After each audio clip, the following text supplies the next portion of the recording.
You're listening to The Voice of Russia. I'm Howell Davis, and today's debate is on the growing tension between Saudi Arabia and its closest ally in the West, the United States. It's been a diplomatic pillar in the Middle East for more than 60 years.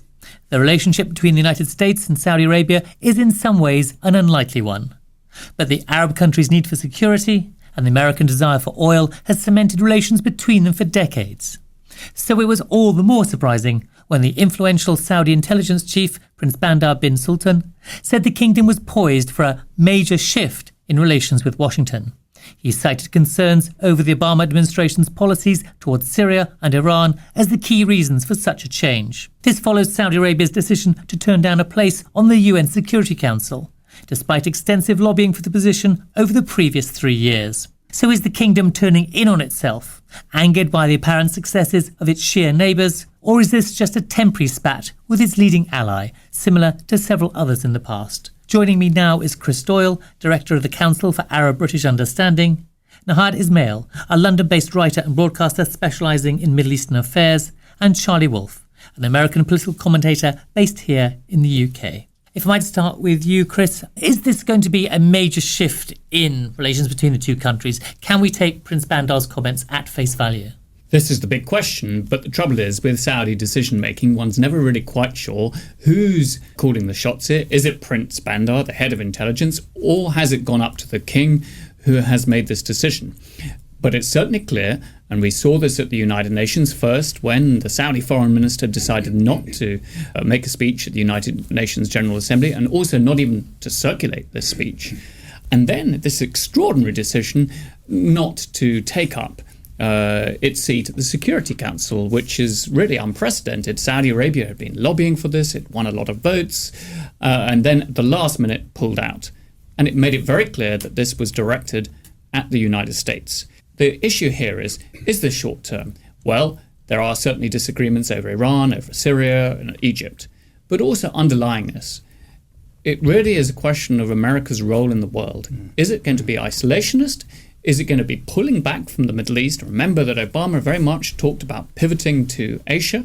And in that case, it's not going to intervene in Syria and other countries, perhaps in the way that Saudi Arabia and other countries expect. Or is this a temporary issue, and that we'll have a new American president a few years' time who may adopt a very different approach and be prepared to take on that global policeman role, and that might satisfy the Saudis. But also, the United States is no longer as dependent on Saudi Arabia for oil supplies.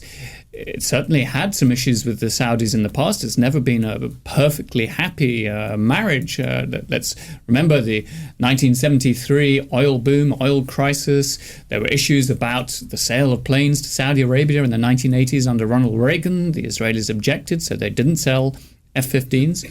And of course, after 9/11, because of the role of 15 of the 19 hijackers being of Saudi origin.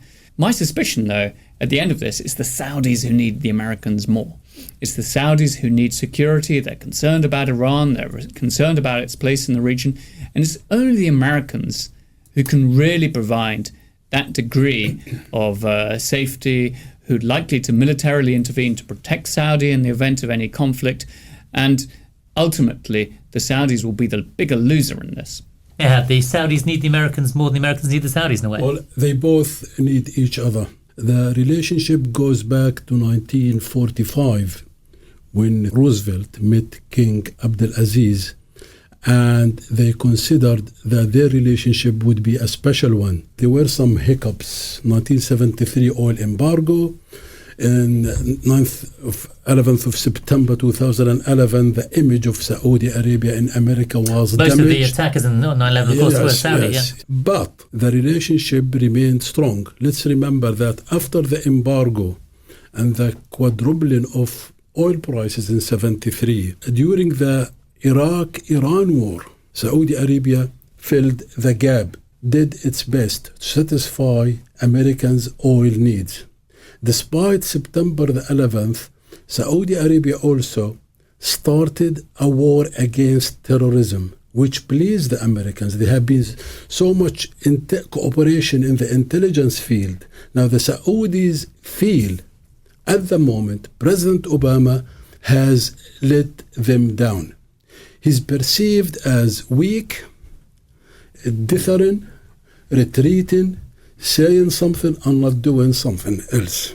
Now, if you remember in August 2011, President Obama demanded that Bashar al-Assad must step down, but has done nothing to get this step implemented. He promised a lot, but delivered very little. In June 2009, he made a keynote speech, a very important speech in Cairo University, where he wanted to reassure the Muslim and the Arab world that the cycle of suspicion and distrust must be broken, and we are entering a new page, etc., etc. So people believed him at the time, but policies have been hesitant. He hasn't been cohesive. As Prince Turki Al-Faisal, who's a former chief of intelligence and a former ambassador to the UK, a prominent Saudi, a very important Saudi who has influence, said America is retreating, is letting us down. It hasn't carried out what it said it would. Actually, they preferred President Bush. Despite all the criticism, they found him more decisive. So, Charlie, do you think that President Obama could have handled things in a different way, though? I mean, what could he do about Syria? There's no appetite for going into another Arab country, is there? Well, before I answer that, let me just say I'm getting neck strain from having nodded in agreement with Chris and Dihad on many of the things that they're saying. I wouldn't go as far as to say isolationist, because I don't think we're quite there yet. But we do have a president that is just disinterested in foreign policy. And his idea of foreign policy is, well, gee, I'm a great personality. I'm citizen of the world, Obama. Everybody loves me. Well, what would a Republican president have done differently, say, in Syria, for example? Well, again, I think going back to what Nihad said, with George Bush, like him or hate him, you knew where you stood with him. It was the same with Margaret Thatcher. I once heard Tony Benn say, she meant what she said and she said what she meant. You knew where you stood with George Bush. He had also a more traditional... Sure, but answer my question. What would a Republican president have done any different? Well, he would have been true to his word. He probably would not have made statements off the cuff about Assad must go unless he was willing to depose him. He wouldn't have made a red line unless he was prepared to enforce that red line. And we've had a president whose foreign policy has not been the greatest, I think, that I've seen since, actually I'd say worse than Jimmy Carter's. A lot of it's being made up on the hoof out of the White House as opposed from the State Department. It's not being thought through. Signals aren't being sent in a way that you can understand. Again, with George Bush, you knew where you stood with George Bush. There was no misunderstandings, and this is what's causing the problems. So Saudi Arabia is saying, well, and it's also, by the way, I should interject. It's interesting to say that we're dealing with the Middle East, and it's not just Israel on this. People would say, oh, it's the Israelis that are pushing. It's not. As far as Iran is concerned, with a nuclear weapon, the Gulf states, the Saudis, etc., Turkey, are all extremely nervous, and Mr. President Obama, has not really shown clear signals that he is prepared to stop them. Now, matter of fact, he's been played by Mr. Putin, and my hat's off to Putin. It was a masterful job, and played by Mr. Assad. Here is Assad. He's crossed the red line. He's gotten away not only with using chemical, I don't know if it was biological or chemical weapons. He doesn't have to pay the price other than giving them up. And while talks are continuing... Well, the Assad government, of course, says that the rebels are the ones involved with this chemical warfare. But no one can do anything to stop Mr. Assad. He's now killing conventionally with impunity. Now you have Rouhani, who is supposedly the moderate, a guy who's played the West in the past on the spinning of centrifuges, again, entering into talks where Mr. Obama has got nothing on the table beforehand. So again, we're now talking. I know they say talk is better than, or jaw is better than war, but you have to be getting something out of it. We're just getting taken for time while the centrifuges continue to spin. So at least the Saudis have stood up and done something about it.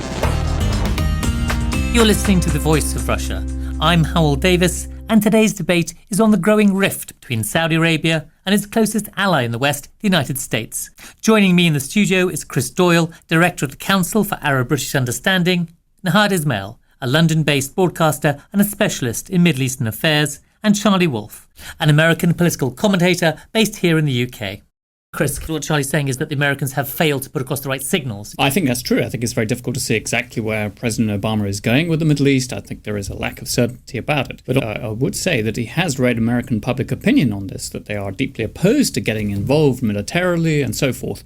And although he did say in August 2011 that Bashar al-Assad had to stand down, I don't think it took a genius to work out that even at that time, he wasn't going to be getting the troops out. But Obama's problem was he thought this was going to be Libya, where again he was going to lead from behind, and America can't lead from behind. And he was sort of playing this game of, well, it's going to happen anyway, so I'm just going to ride on the coattails. It didn't happen. And when the president of the United States, whoever it may be it George Washington, George Bush, or Barack Obama, when the president of the strongest nation on the world on earth speaks, it has to mean something. And that was his big, maybe he shouldn't have said these things. Well, I agree. I don't think he should have. The amazing thing about Obama, he's been unique in succeeding in upsetting both the Israelis and the Arabs at the same time. He upset the Saudis, the Gulf states, as well as the Israelis. So there's something fundamentally wrong somewhere in his strategy. As for his promises and not delivering, on the 2nd of September, less than 2 months ago, he invited congressional leaders and senators, and he promised to do his best to degrade Bashar al-Assad's military power to create a level playing field, so to force Bashar to come to the negotiating table. And at the same time, we're not talking about intervention same as boots on the ground. Nobody in Syria wants that. Not even in the opposition. All they want is holding the big stick and wielding it and saying, we might use it. You have to comply. Now, because of Obama's reluctance, Bashar al-Assad doesn't take any statements coming from John Kerry or Obama himself seriously anymore. Now you run into a problem of people freelancing. In other words, states are going to say, if I can't depend on the United States of America, I'm going to take it on my own back to do so. So there's a greater chance of war. Strength is the great preventer of war breaking out, the threat of strength. Sorry, Chris, you want to come in? I think we've been rightly critical of the American administration, but we mustn't forget here, we must be similarly critical of what's going on in the Middle East and the actors on the ground themselves. And although the Saudis have a point in much what they've said, Saudi Arabia itself has not necessarily been beneficial to all of this. In some ways, its own policies have made matters worse on the ground in Syria. It's expecting the United States to do much of the heavy lifting on all of these issues, as on Iraq. So all too often, one has to be careful of just saying, well, America and Europe need to sort out all these problems. The Arab world itself must also carry some of the responsibility for trying to resolve these issues. Take, for example, the issue of sectarianism. If you were going to listen to some of Saudi media, it is really deeply disturbing to see the way in which Sunni Shia tensions are stirred up by it. Now, I think we need to have a slightly honest debate about what can be done, also within the region, and the region taking on some of the responsibility of what's going on, as well as, of course, what the United States and other key members of the international community are doing. It shouldn't be just all loaded onto one side. Yeah, it strikes me that the Americans are sometimes criticised for not doing enough. Sometimes they're criticised for doing too much. They lose either way. No, but that means they will come to the conclusion that they are doing it about right, which is wrong.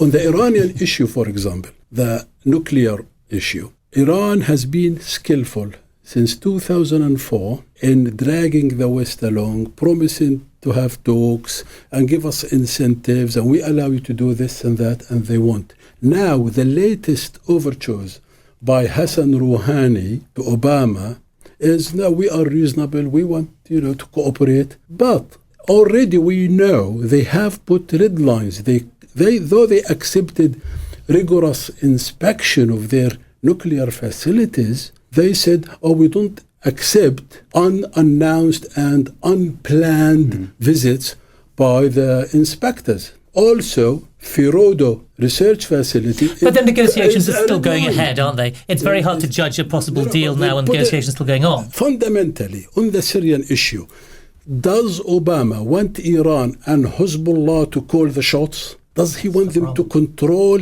Syria as they are doing in Iraq? It goes back to, again, that Rose Garden speech.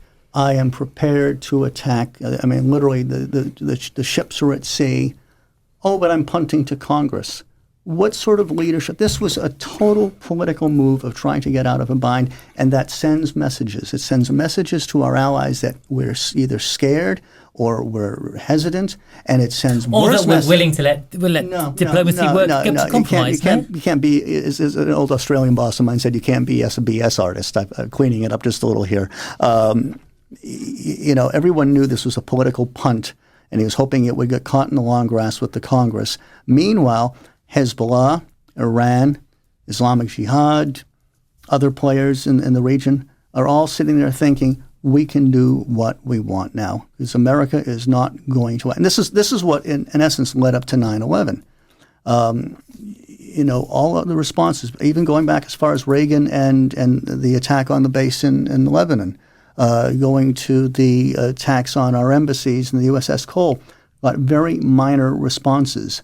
And people thought America is just not interested. The one thing that where Bush was sort of separate from everybody else is he responded. He I'm sure surprised Saddam Hussein. Saddam figured, I can play this game of pretending to have nuclear weapons even though I don't, because what are the Americans going to do? Look at their history. Well, he didn't count on George Bush being a man of his word. Iraq is hardly a great victory of American foreign policy, is it? We've got a recent report saying 100,000 dead since the war, dead civilians. But it was the removal of a dangerous dictator, and it showed America stood by its word. And that sent a very important signal to the rest of the world. But I think here we're faced with a dilemma between, an Obama presidency that, as you rightly say, has been reluctant to get involved and hesitant, as opposed to a Bush presidency, which was decisive, but perhaps is accused, and in my view rightly, of not having thought through exactly what it's doing, the proper planning in terms of what it's doing. Yes, it did send out a strong message of decisiveness,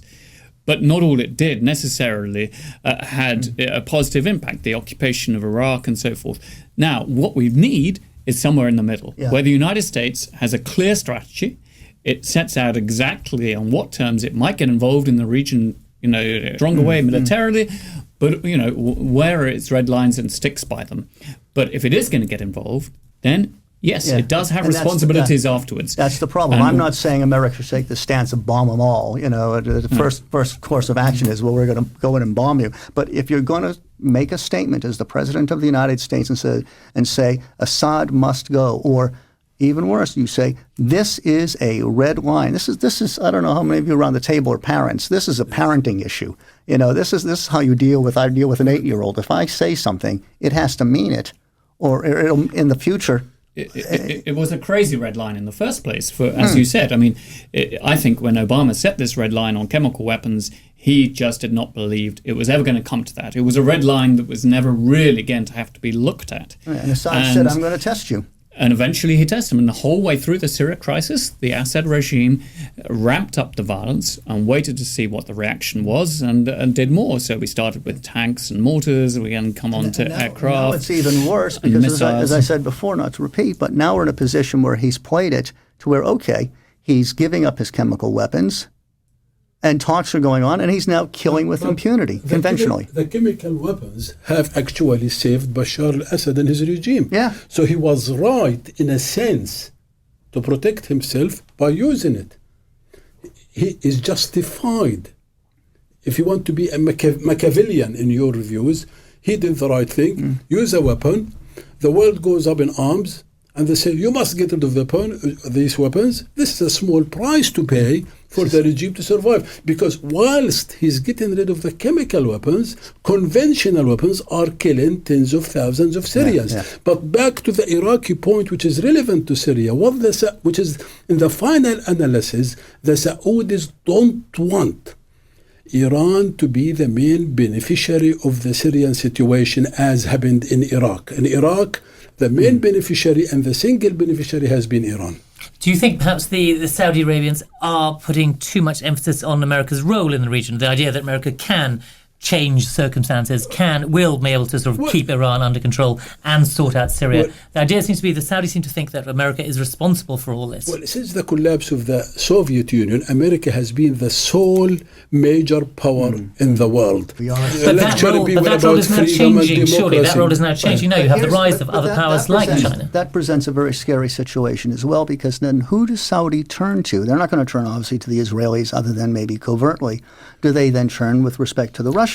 Or the Chinese? Or the Chinese, or even worse, do they then decide to turn to the Iranians? And is that a situation that the West want to see happen? But that's precisely why the Saudis need the Americans more than they think, because Russia and China, they fundamentally disagree with over Syria even more than the United States. They're certainly not going to get in bed with the Iranians.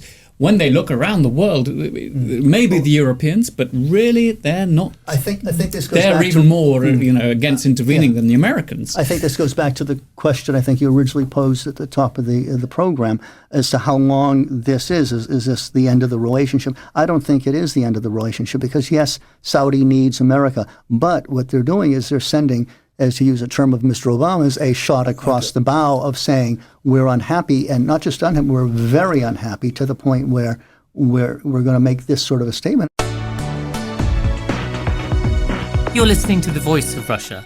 I'm Howell Davis, and today's debate is on the growing rift between Saudi Arabia and its closest ally in the West, the United States. Joining me in the studio is Chris Doyle, Director of the Council for Arab-British Understanding, Nahad Ismail, a London-based broadcaster and a specialist in Middle Eastern affairs, and Charlie Wolf, an American political commentator based here in the UK.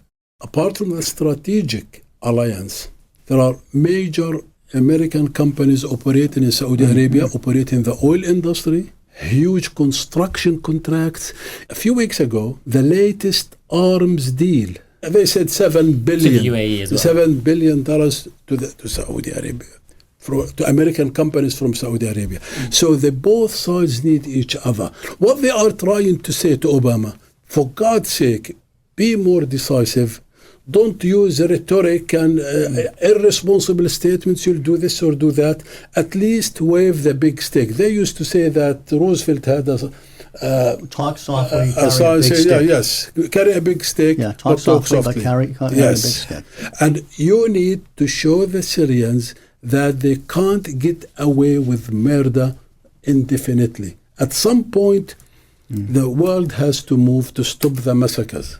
And what annoys the Saudis is words are not followed by actions, and they of course, you touched on this, Chris, about the sectarianism. The Saudis are worried about the fate of their Sunni brothers, because the Sunnis have been hammered in Iraq and now are being hammered by Bashar al-Assad in Syria. And if you are the leader of the Sunni world as a Muslim country, Saudi Arabia has a leading role, a pivotal role in the area. It cannot just sit there, I want to be neutral. Please sit down, let's talk.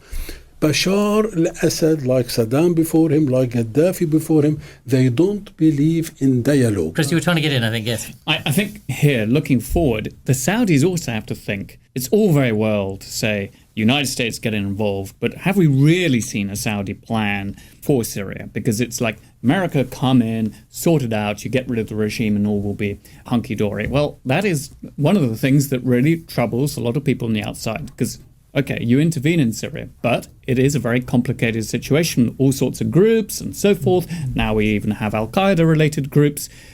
The Saudis themselves have to do more than just to call on the United States to come in and intervene. That is insufficient. And I think one has to question here the Saudi leadership role here. And I think there is a crisis in Washington in terms of leadership. There's also a crisis in Saudi in terms of leadership. It's an aging monarchy. The king is in his late 80s. And are they also trying to push forward real and genuine thought-out solutions and strategies, as opposed to be tough on Iran, be tough on Bashar? They have to do more than that and to come up with solutions, build constructive alliances, and think through how they're going to get to the sort of end result that we'd all like to see. And after all, it is the Saudis, of course, and other regional powers who know the region best, much better than in Washington. Here's another problem. This whole thing didn't just start yesterday or last month. This has gone back from essentially the beginning of the Obama administration. Syria situation, this should have been tackled 3 years ago, and it's a truism in foreign policy. I'm sure Nihad and Chris will agree with me. The longer it takes to address a problem, the more complicated it gets, and the more it needs to be addressed. So yes, people make the arguments of, well, what rebels do you support in Syria because now Al Qaeda is mixed in? Well, 3 years ago you could have probably better armed the rebels, and then at least it wouldn't have created a political vacuum in the area for Al Qaeda to fill. Even just to give the moral support. There's a lot. You didn't have to do boots on the ground. And the other problem Mr. Obama has but do you think the moral support and arming the rebels would have been enough? It would have been a start. I mean, for instance, if you think back to another example, as much as he was chided. Stick with your one example. If it hadn't been enough, then what would you have done then? You would have probably done a bit, but there's a lot you could have done. Like I said, arming the rebels would have been a start. There would have been a lot more options on the table at that point. Now there's fewer options, but more of an imperative to act. The other problem, of course, is you were talking about Chris talking about dealing with the Saudis. Mr. Obama is a very aloof president. He doesn't speak to other leaders. You look at this. Look at Syria compared to Iraq. Mr. Obama had a coalition of what, 3, 4? Mr. Bush had a coalition of 23, had a UN resolution, had Congress behind him. George Bush at least was on the phone every day cultivating relationships with foreign leaders. Mr. Obama doesn't talk. He doesn't talk to the Congress. He doesn't talk to foreign leaders. He doesn't talk to anybody. And that's not how you're a PR executive. You're a salesman. You have to keep up these associations. You should be on the phone with King Fahd, weekly. Can we just have perhaps a final answer to one question? Do we think there are real problems with this key relationship in the Middle East between Saudi Arabia and America? I think it's a short-term spat. All it needs a visit from John Kerry to Saudi Arabia to allay their fears and say we are serious about doing something about Syria, but please give the United Nations a chance, give the chemical inspectors a chance, and let's work something out. I think they'll have to be pacified because, as my colleagues have said, there is no other party the Saudis can go to for support or anything. So the relationship has to survive despite the recent spat. Chris, that was pretty much the point you made earlier on. Yes, I think so, but I think it'll last a bit longer. I think it's going to last the term of this Obama presidency. I don't think Obama is going to change his policy position on Syria to the sort of degree that Saudi would like. I think that he will try to engage Iran and see where that takes him. And, there's this issue also of the Saudi leadership as well. What will happen with changes in Saudi and the next American administration? I think that will probably be the determining factor. And Charlie? Let's pray for the next 3 years that we get through it and the next president has some nous on foreign policy and he can clean up the mess that Hillary Clinton, Obama is. Well, you look at Benghazi, and I don't know about Hillary Clinton. Maybe I don't know what the chances of a John Bolton presidency are, but that would sure be interesting on a foreign affairs front, at least. That's all we have time for. Thank my guests, Chris Doyle, Director of the Council for Arab-British Understanding, Nihad Ismail, a London-based broadcaster and a specialist in Middle Eastern affairs, and Charlie Wolf, an American political commentator based here in the UK.